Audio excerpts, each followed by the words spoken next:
Watching and see if it will.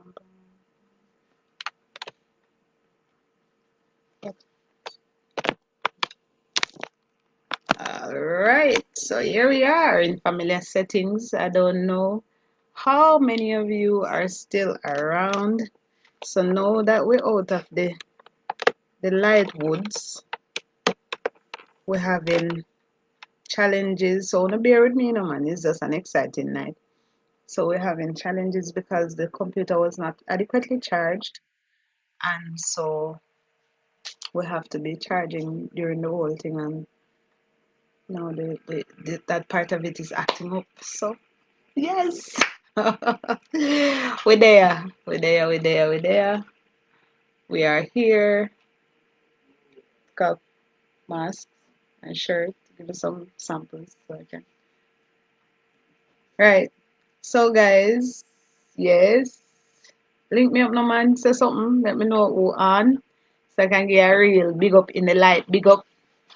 Right. So here it is now in the containers next to the table. Yes, so here it is. We are hey Cam. I don't know if you had witnessed all of the excitement that was taking place before now. So we just learn overall, as I said to you before, the computer is now acting up because so let's see what we can do for tonight though. I'm excited. Right. So Ekam, how are you? How has it been? Yeah. So here we are guys. So as I was saying to you before, good night in the light is right. The boxes, the covered boxes. Oh, you just come on. The covered containers. Hey, Kedisha. So we know you did a witness the madness. Right. So yes, Camille, the excitement was that everybody I came home. Well, I realized that when I got home, Gabriel was telling me that there was no light from morning. There was no electricity. So we took it for granted that it was the entire everybody didn't have any light. But then as it came down to it, recognize that it's just my house that doesn't have electricity. I don't know what's happening.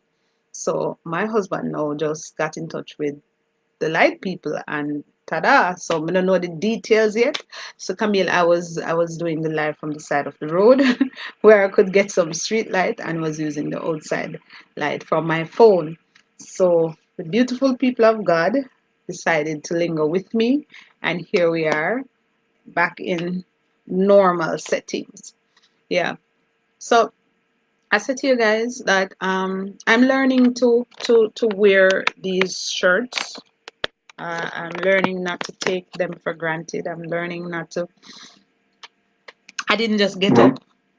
I didn't just get up. I remember in particular. Let me tell you about this before, because I'm waiting for some other guys to come on. I remember one night about 2.5 years ago. I would normally put a mat next to the side of my bed, and I put the mat on the side of my bed, and I would get up like in the middle of the night, and I would lie down there and just talk to the Lord.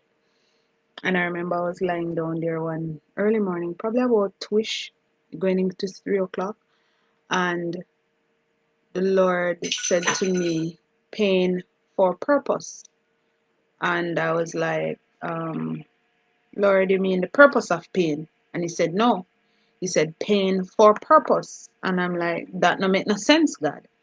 And He said, "Okay, pain for purpose." And that was like, you see, like what, a week and a half after that, everything, like everything that was anything that was everything, take a, it's like a Humpty Dumpty drop off a wall.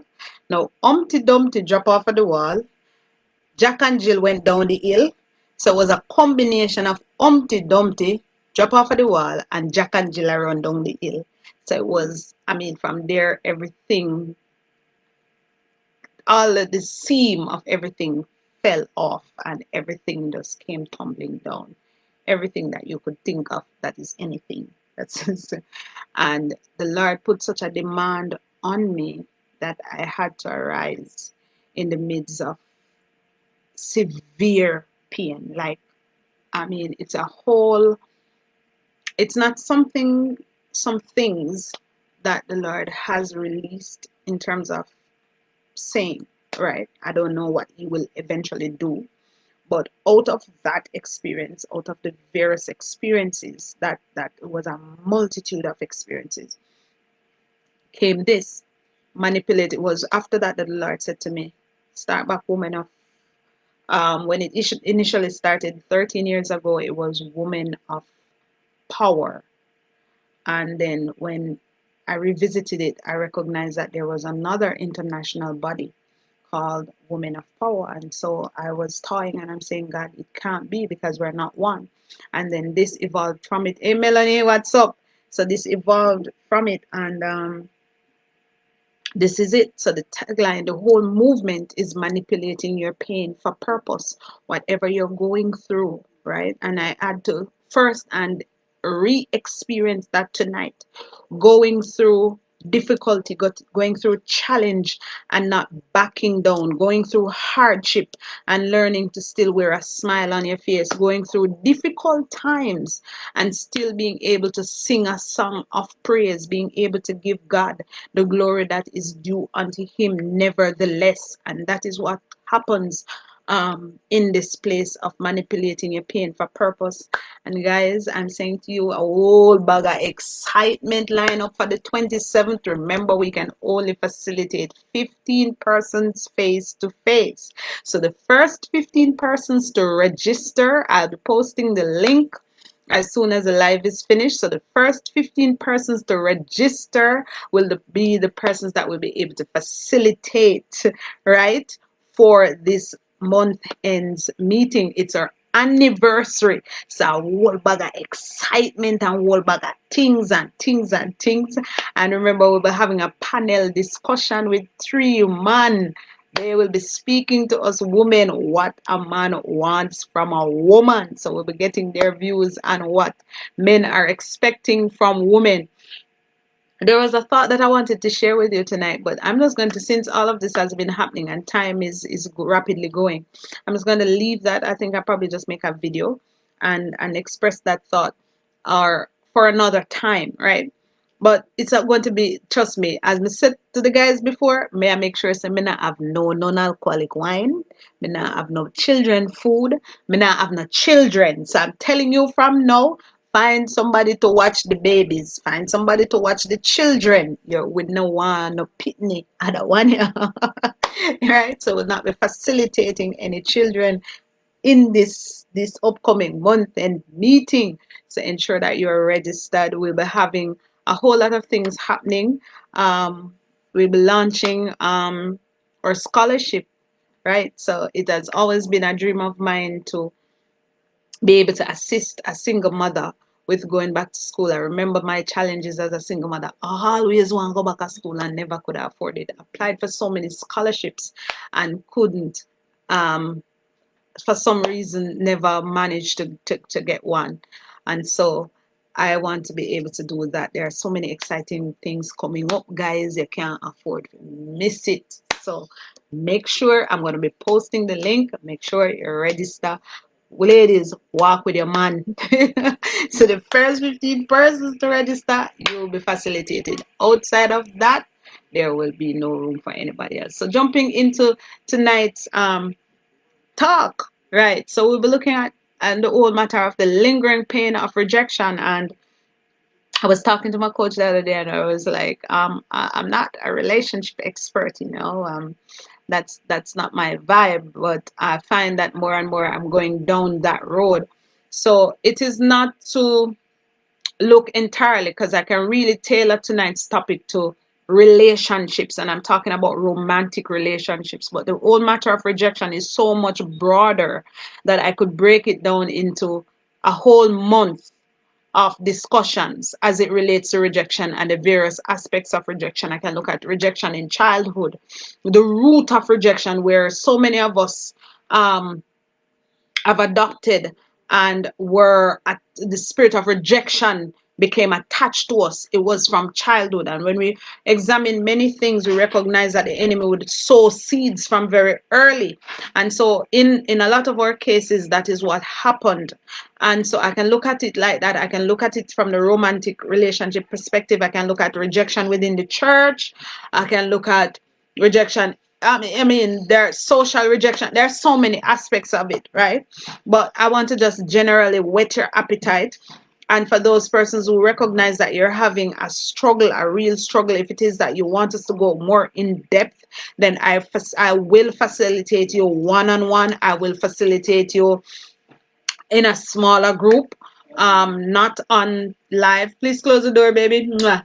So we will do that if it is that you find that it is something that you're really struggling with and you want to walk through and you need coaching, you need guidance to walk your way through, then I will make myself available for that as well. Now, rejection is so commonplace. Everywhere we turn, there is this, especially in this society that we live, we're existing now, where if you don't feel that you're a part of a clique, if you don't feel like you're a part of a particular group, if you can't identify with a particular tribe, then somehow you feel rejected. You feel as if you're not good enough. You feel like you are not enough. There must be something about you that would cause you to not fit in. There must be something about you that cause, for some reason, no matter where you go, you somehow become the one that stands out. That sore thumb, the one that just always stick out, the one that people always seem to have an issue with.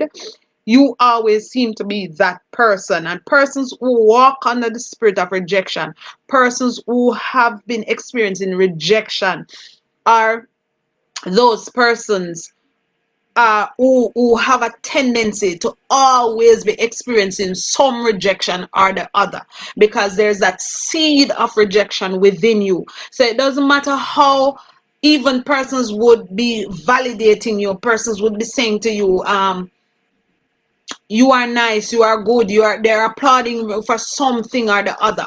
For some reason, there's always this thing where you feel like you are insufficient, you're not good enough, right? And for the persons that you would want to identify with are the persons that always seem to be pushing you off, right? Now, it is believed that rejection was, I mean, this is just a concept that was derived, that people were originally rejected. So if you were a part of a tribe, if you were a part of, let's say you're within my area that I live, and you were acting up and people wanted you to behave in a particular way, then they would have you become an outcast. So they put you out in order for you to reform, for you to change your behavior and your conduct, so that they can readopt you, so you can feel a part of what is happening. And if we can recall as children, that was something that happened to us. We never know not about a timeout when we did liquor. Me no know about it, but me never know about a timeout. Me know about get backs and lick, right? But what would happen is that then tell you, go sit down over there, so, and the other children would be playing, but you would have been set aside because for some reason you were acting up, and they wanted you to conform to what was established as a norm within your household. For some of us, we experience it at school. So teacher wanted you to, so you would be in isolation. It used to be a thing where people, I don't know if you know about it. You go outside and you hold one ears and you hold one foot, and you stand up on one foot and hold one ears for the longest time, and you watch other children playing. You would watch them in the classroom, and you one stand up out the door all by yourself, right? So this was with the intention of having persons conforming to what was the established norm. And so once you are not adopting, once you're not conforming, then you would be the person that is cast aside. You would be the person that is identified as the reject of that particular society. And so it can be defined as the pushing someone away, pushing someone or something away. And we're going back to our childhood, where a lot of us, and I'm going back there, guys, because I know a lot of us that experience rejection, it is something that was cultured in us, or orientation, or very roots, or very beginning was rejection, right? So it's something that a lot of us probably heard. I heard it. I don't know if you ever heard it or you just see it acting out where my parents didn't want me. It was quite apparent that I was not supposed to have been. So I was supposed to be, my father does a pass through because my father was like that. He was a traveling, I don't know what you would call it, but in he was an agent to the coffee board, and so it would be this person who would travel different parishes, evaluating and assessing on the behalf of the government board that he worked with.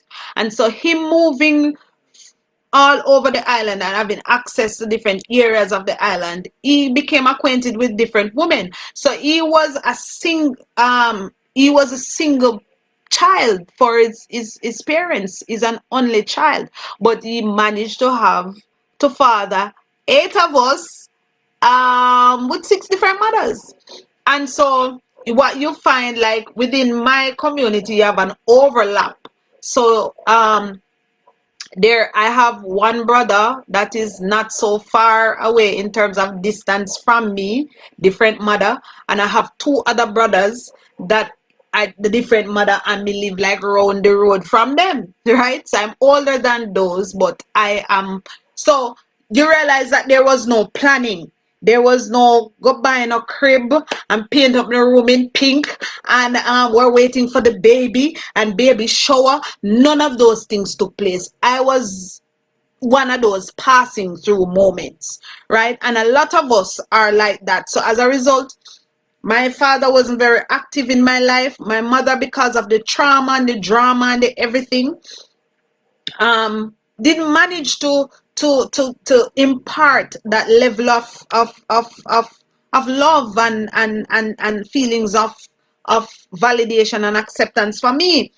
So even though you weren't told upfront, yeah, we never want you, and I was physically, verbally told that we never want you, right? And so I was an inconvenience. And so for a lot of us as children, we were inconveniences. We weren't planned. And so while we know in a different timing and setting would make the effort to, even though we never planned for the children, we go all out and we out and do what we have to do.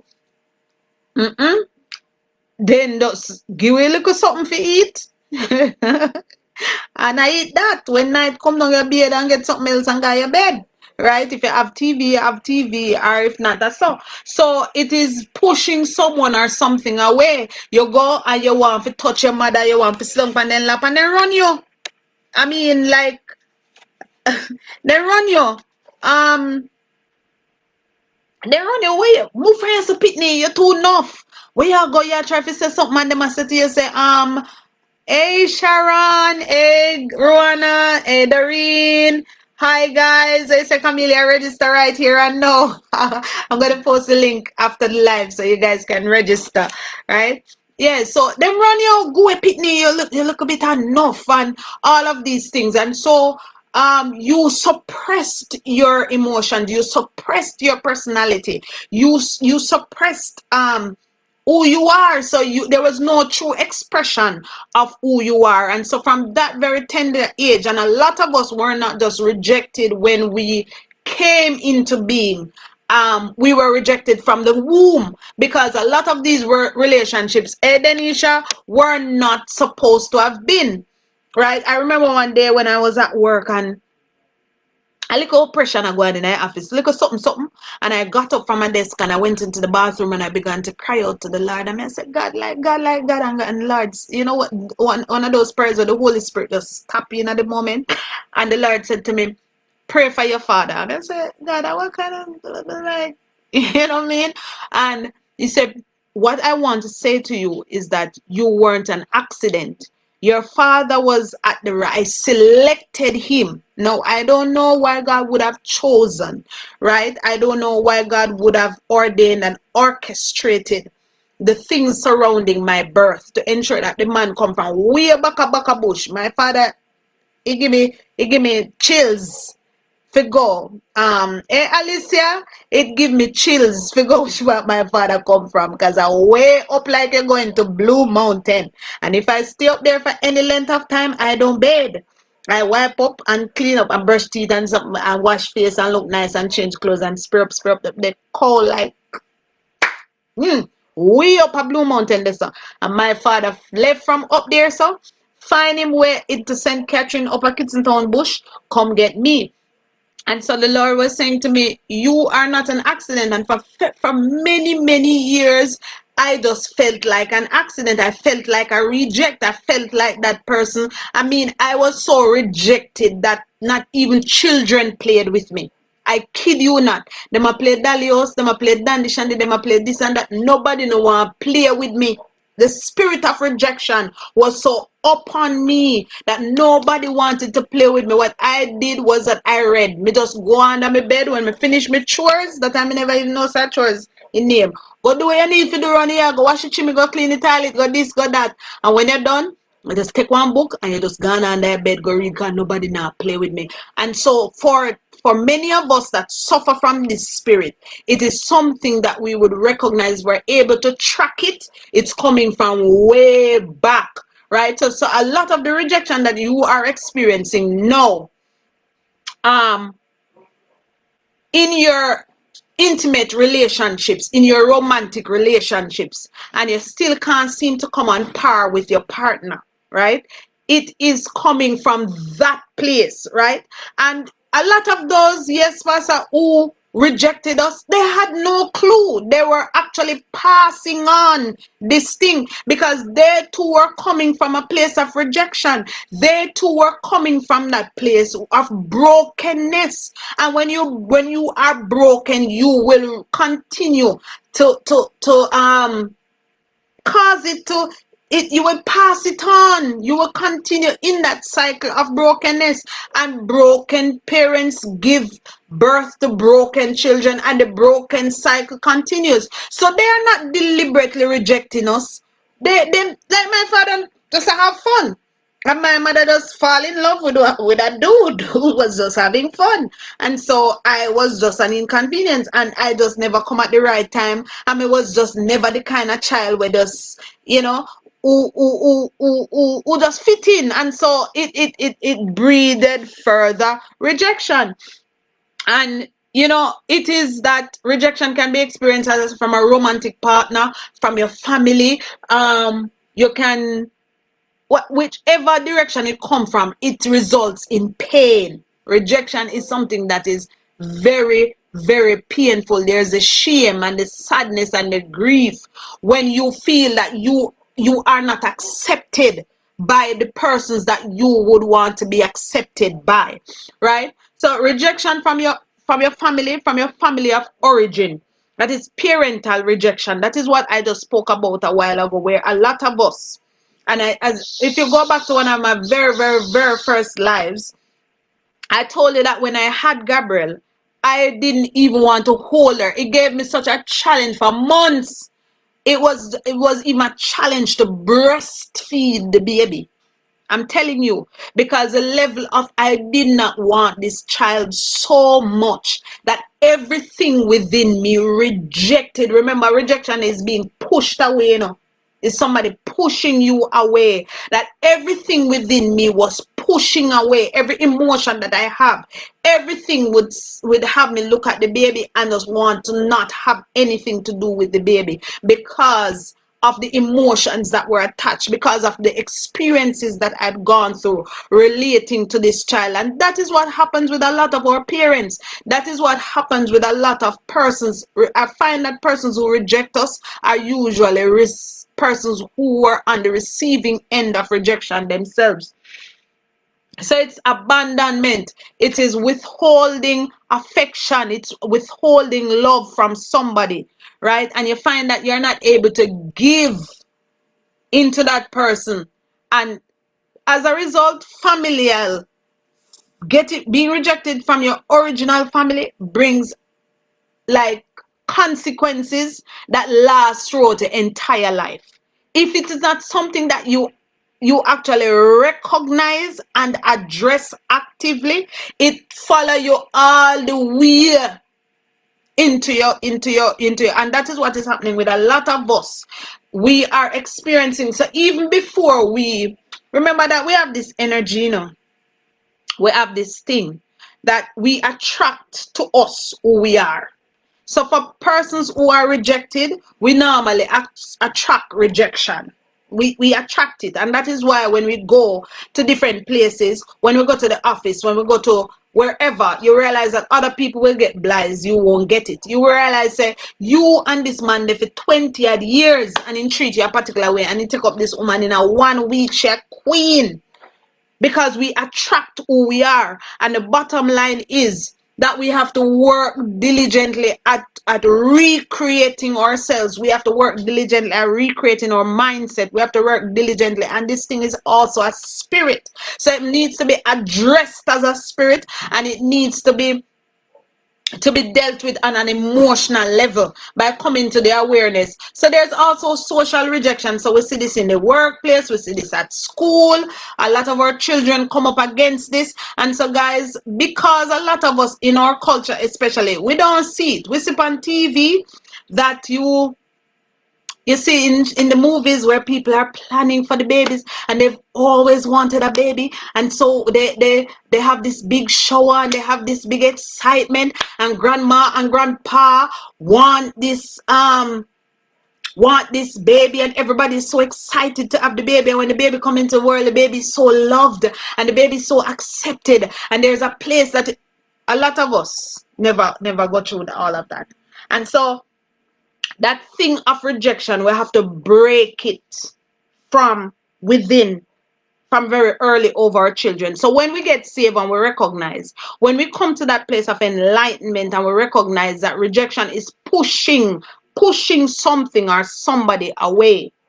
So if rejection is pushing something or somebody away, how do we address the whole matter of rejection? If it is that rejection in a relationship, not just romantic relationship, but rejection from siblings, rejection from friends. Because you will always want to be friends with certain people and then just, I know you're a cup of tea. Rejection from, we see people are so rejected by persons that Pastor, that's a very good question. But one of the things that we recognize with men are very egotistical. And they will cover, like, we know this girl, me like her, me approach her as a man. She no want me. So there are more than two approaches, but look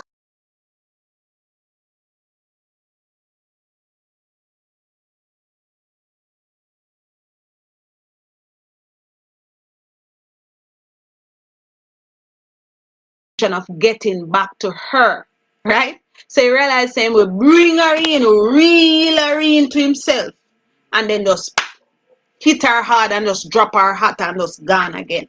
He in turn would reject the woman who rejected him, that he worked so hard to get into himself, in turn around and reject her. So we're talking about the cycle of brokenness. We see it. So or him just allow that and just move on to another woman, or move on to many women.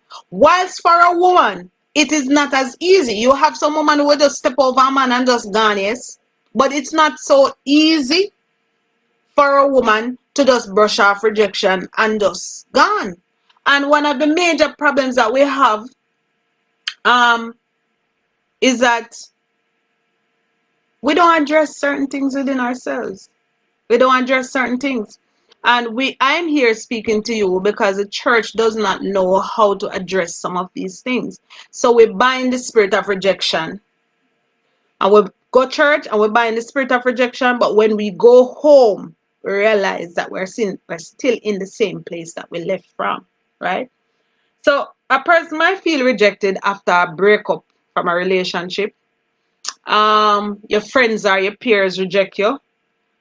Somebody who has been given up for adoption you find out say your parents are not your real parents, there is a certain level of rejection and leave you with with many questions.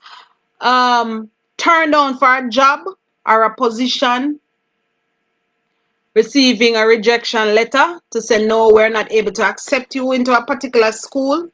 It leaves you with that sense of I'm not good enough. I'm just not good enough. Rejection is diary of a mad black woman. um So we're leaving feeling as if we're just not good enough. And we realize that some of the effects of rejection is deep trauma, deep brokenness.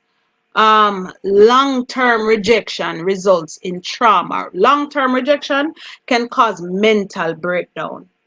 And one of the things, people, is that what we recognize and we, in our culture, a lot of people brush it off as I just saw Jamaicans stay, or just saw people stay. But there are a lot of persons within our culture that are walking around mentally challenged and we don't know. There's a whole heap of people within our churches, in the four walls of our churches, mentally challenged and we don't know.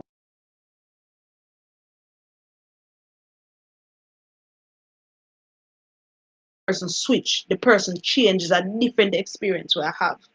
We we recognize that the man that we married, the woman that we married, is not the same person. The people that we went into the church, the people who come and witness to it out the road, call we down, pan we phone, WhatsApp, we text, we come visit, we carry things away. When we come in at the church, is a different set of people we are dealing with because of the level of trauma, because of the level of brokenness. And I said I was going to say something to you.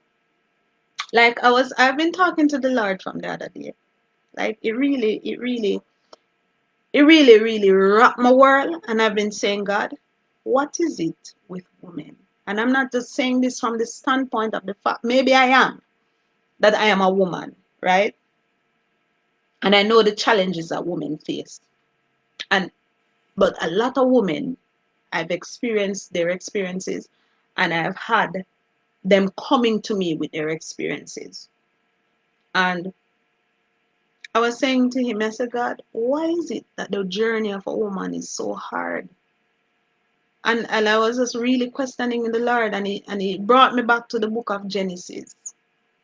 I'm not being biased, men. Just listen for a minute. You have wives and you have daughters. And he brought me back to the book of Genesis, and he said to me, remember, I said that there will be enmity between the woman and the serpent. And I'm saying, God, I understand that. And I kind of dropped the conversation. And today again, I was at work and I was observing a lady, and she was there waiting with two children. And when I realized she was pregnant, and she became very, very frustrated with the children, especially the little boy. And she was beating him, just slapping him because him just not behave. But I recognize I'm having small children that sometimes different things are happening with the children and they're not able to express themselves. And so they're not able to verbally express themselves. And so they lash out in other ways. And I sat there and I was talking to the Lord and my eye full of water. And I said, God, almost everything that a woman experienced, I've experienced. I remember something. And I laugh and I say, God, nobody bring me down the road because I'm too old for that one, But, and I was sharing this with Gabriella as we were coming down the road since night when we went to get the credit. And I was saying to her that the enemy is setting up a season, and brethren, and diverting a little bit. The enemy is setting up a challenge for us as believers, as people in this world, where we're moving and we're shifting. And if you observe, and if you are researching, and if you are reading, you will recognize that we're moving into, and they use all kinds of things to point to where we're going in terms of astrology and all kinds of things. But we're moving into an age where they're rooting for women to dominate. And it's a very serious place that we're coming to. Because the more women come under assault, is the more the home comes under attack. Once a woman is under deep pressure, because I was looking at that woman today and I'm saying maybe that the woman they pregnant and she don't even know a man there. Maybe them two pitney they in the room with her and they want something for drink and she don't have the first dollar for buy it for them.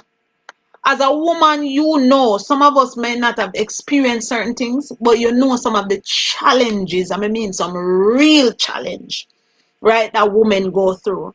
And I'm saying to you, and unless we begin to strategically pray, unless we begin to strategically, this thing of rejection, this thing of thing where women are being so isolated and treated in a particular way, it's an assault upon the household. And what is going to begin to happen is that women are going to begin to arise to defend themselves. Them not gonna rise where them go get gun license and shoot up man. Them not gonna rise where them go become rebellious and start back down and kick down back man. But they are going to arise into the degree where they are going to begin to educate themselves to a particular dimension where they're going to be movers and shakers within the realm of this earth. Women are going to come to that place where they're going to poise themselves, where they're going to say them no need man. I remember we talked about sex toys last week and thing. Women are going to actively go to road, go buy them sex toys and pleasure themselves. We're going to come to a place, brethren, if we don't begin to be watchful and strategic, where women are going to begin to call a man. You know business if you're married. No, you don't have to come with your money. You don't have to come with nothing. Me pay for the hotel, me pay for the food, me pay for everything because I have my money. And so as a result of this, men are going to feel as if, look here, me not have no real commitment to no woman because woman they like, a dime a dozen, right? That is the kind of culture that the enemy is trying to integrate. That is the kind of culture that the enemy is trying to bring us into. You get pregnant and no big deal. Me can go get an abortion.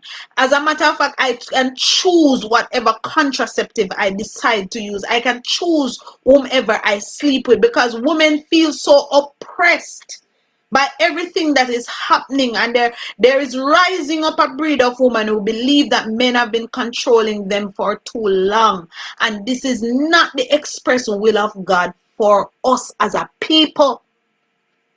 Once woman come under attack, automatically the home come under attack.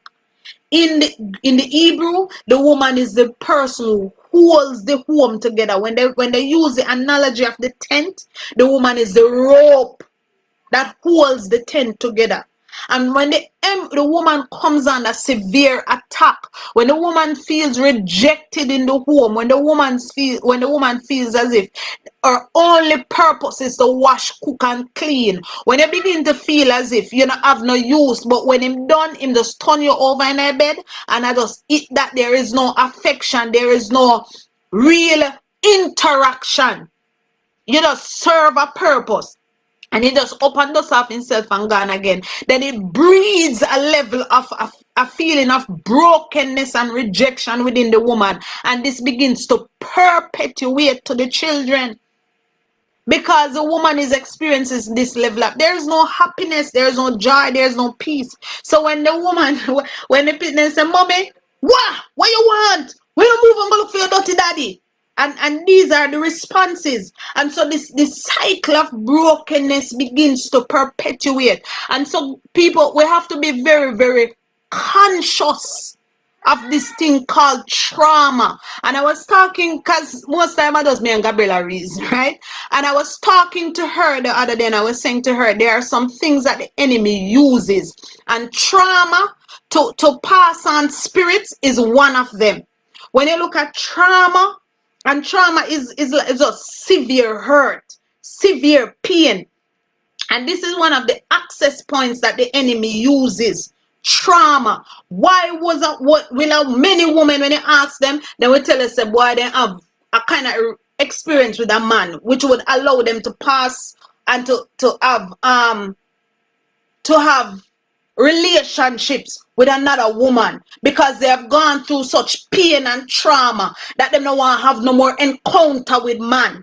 So this is one of the access points that the enemy uses, right? And right around, Pastor, yes, we're seeing more and more feminine movements. And so people, we have to be mindful as people of God that we do not become swept up in the waves of these things that are happening. The enemy is very, very, very strategic. It's a woman who has the womb and births things into the realm of the earth. And so once the enemy gets to contaminate the womb, and I'm not just talking about the physical womb, woman give birth to things, woman travail in the spirit and things happen.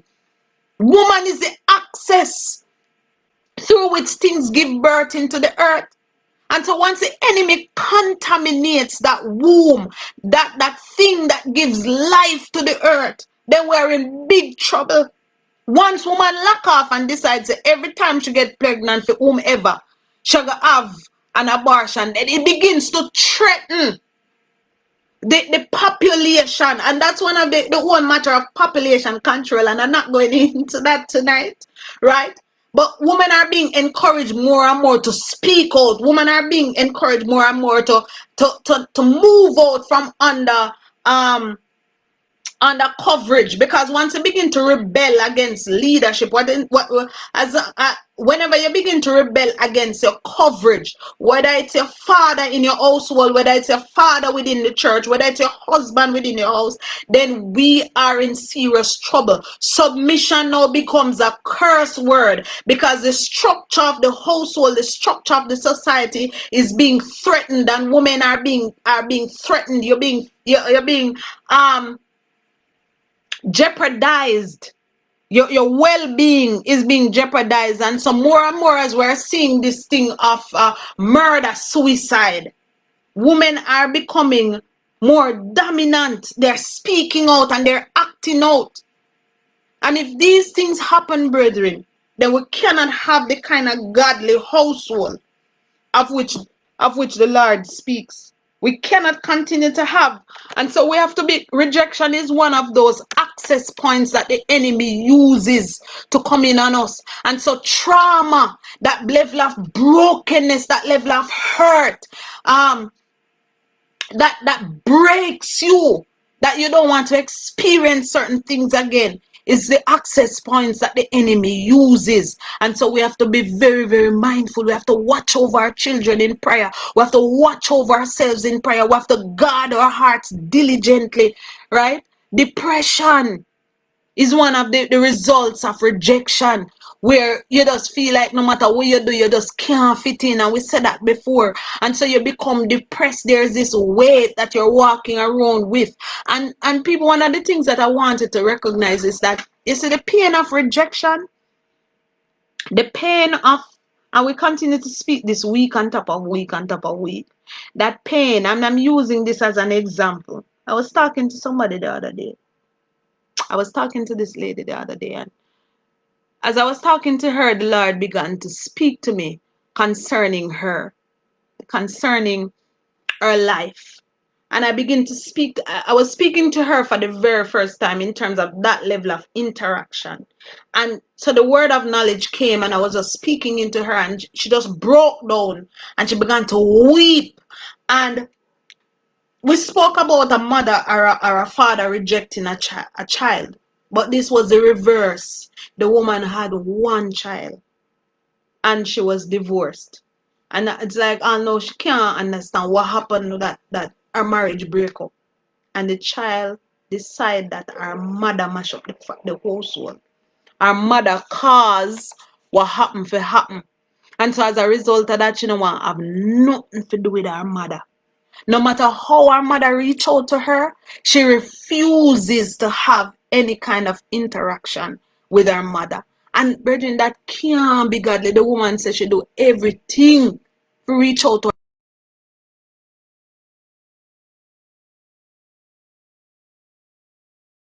her, to have a relationship with her. And it was in the conversation that the Lord said to me to say to her that your relationship with your daughter will be restored. And then I had to go back and say, you have a daughter? Because like it was just flowing and I'm saying, you have a daughter, I need to know that's to confirm what I'm hearing in my spirit. And so these are the things, brethren, where the pain, and she started to cry because she's saying, these things that you're saying to me, it brings on a fresh wave of pain.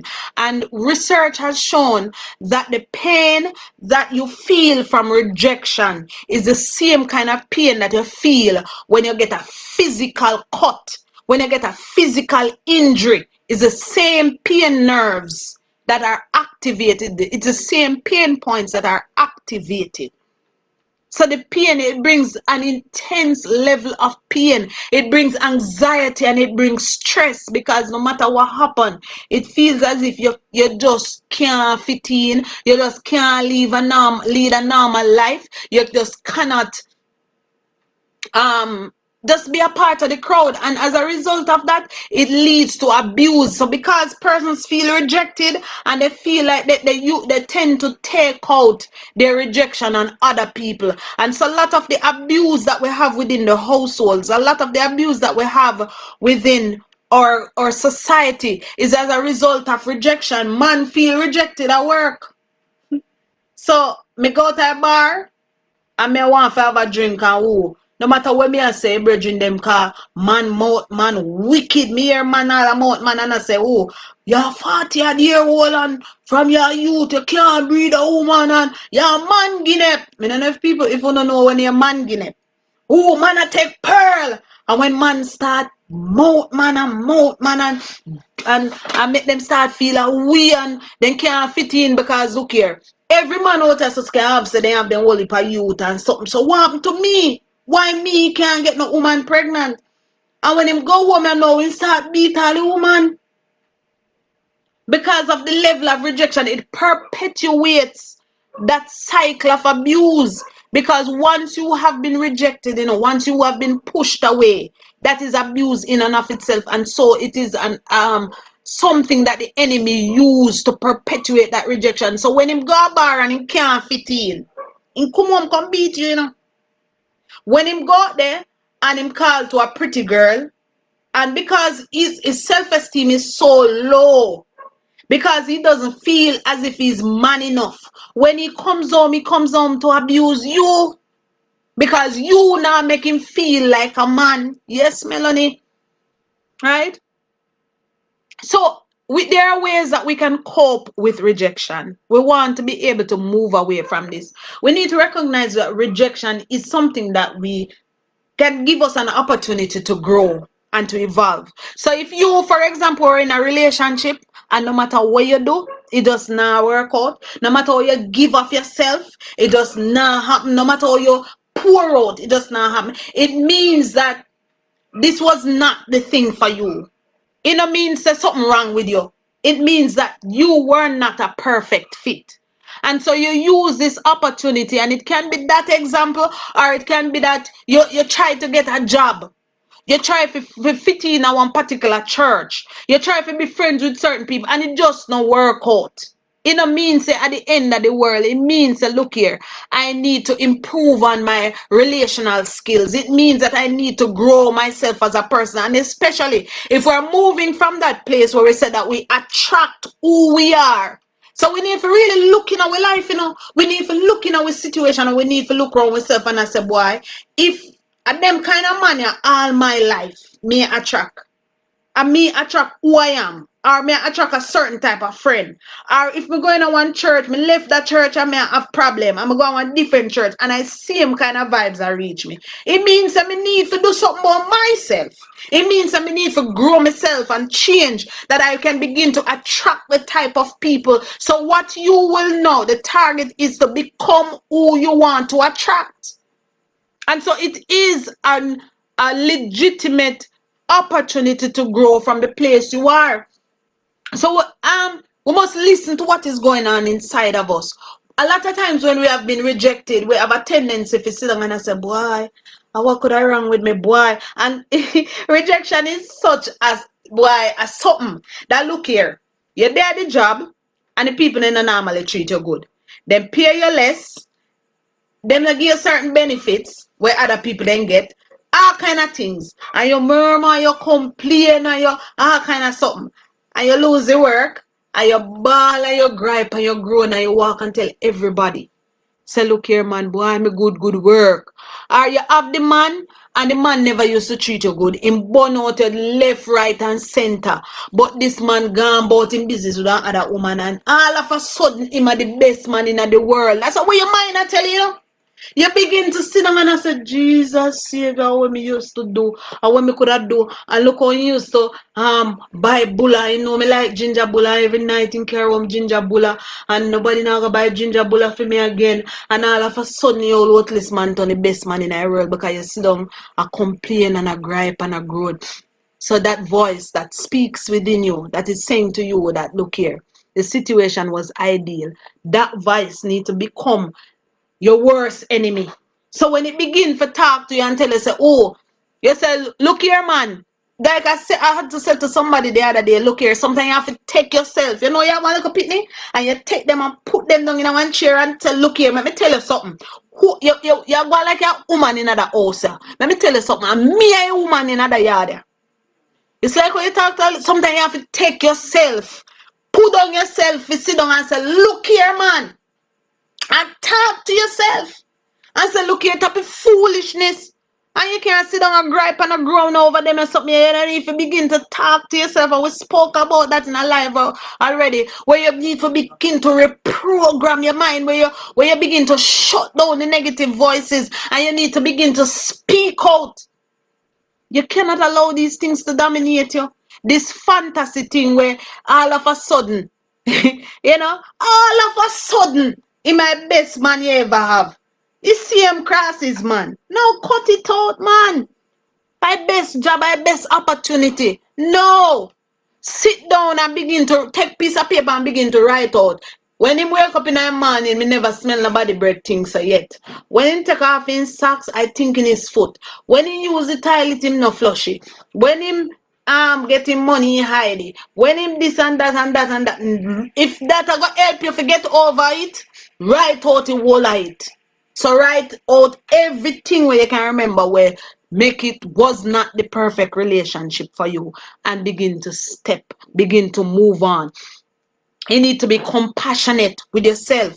You need to begin to love yourself. You know, you like you have one baby and the baby drop and you take up the baby and start rub them and hush them.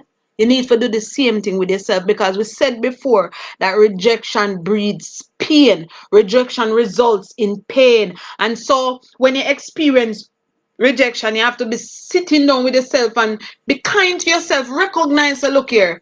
You know, so the brother,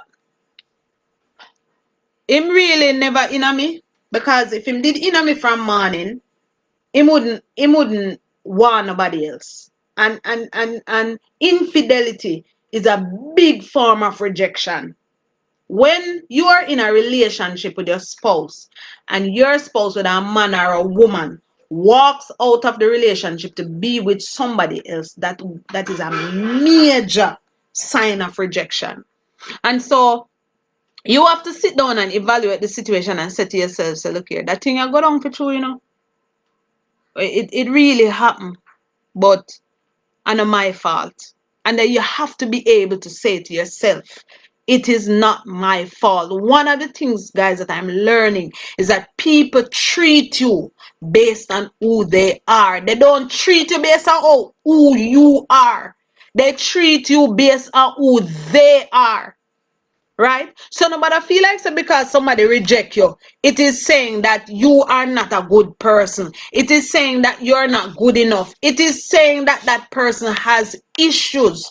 I'm sorry, guys, give me a minute. It is saying that that person has issues. It is that saying that that person cannot maintain a healthy relationship. It is saying that that person doesn't know your true value and worth. That is all that it is saying. It is not a reflection on who you are. It doesn't take away from your value. It doesn't take away from your worth. It is speaking about the person that is in that position that is rejecting you. The person don't know what you have to offer. And so you have to be kind to yourself. You can't be the one to sit down and judge yourself. You can't be the one. You need to treat yourself like you're your own best friend. And just like how you will sit down up in the night and you will listen to a person and talk to you up on the phone and them a tell you, oh boy, me never know say to that come down to this. And boy, me never know say. And boy, me never know say. And boy, and you sit down up all night and hush them. You need to be the same thing for yourself. You need to offer yourself support. You need to be the one that stands there. Yes, Stephen, it is a topic in and of itself. You need to be that person who stands up for you. You need to be your own friend. You need to begin to develop that thing, guys, that says, I am worthy. I am worthwhile. Somebody rebuked me this week, you see. I feel good for your rebuke, you see. Because I have my vision board, and in one of the other lives, I showed it to you before. And on my vision board is, I want to go to the spa. And I began to complain this week. And she just said, look here, man, when last have you been to the spa? And I'm like, oh my God, I need to go to the spa because why not though? Like it would be somebody's birthday and you would treat them. You would send your friend. You will show because this friend is so good to you. You will show your partner and give them for them birthday. So look here, if you can't give them a whole lot, just say so 10 grand here. Go and go treat yourself to a nice facial or a nice shoulder rub or something or a nice something. Even if not a full body massage, but they can get something. You would do that. So why wouldn't you do it for yourself? Why not? Why wouldn't you do that? Um, right? So we all suffer rejection, some form of rejection. But what one of the things that you need to do is get in touch with those persons, people who appreciate you. You must know when people reject you, you know. You know when people honor your people. You will recognize when people honor your people. If somebody get up every day and I tell you how much they love you, how much they care for you, how much you are their friend, how much you are this, and how much you are that, right? And them action now line up. You must know.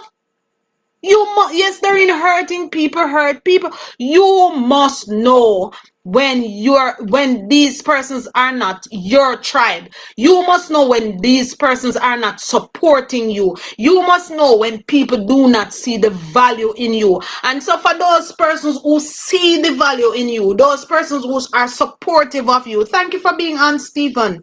For those persons who are supportive of you, those persons who know your worth and value, stick with those people. Don't bother go link up with the people them. If you meet a man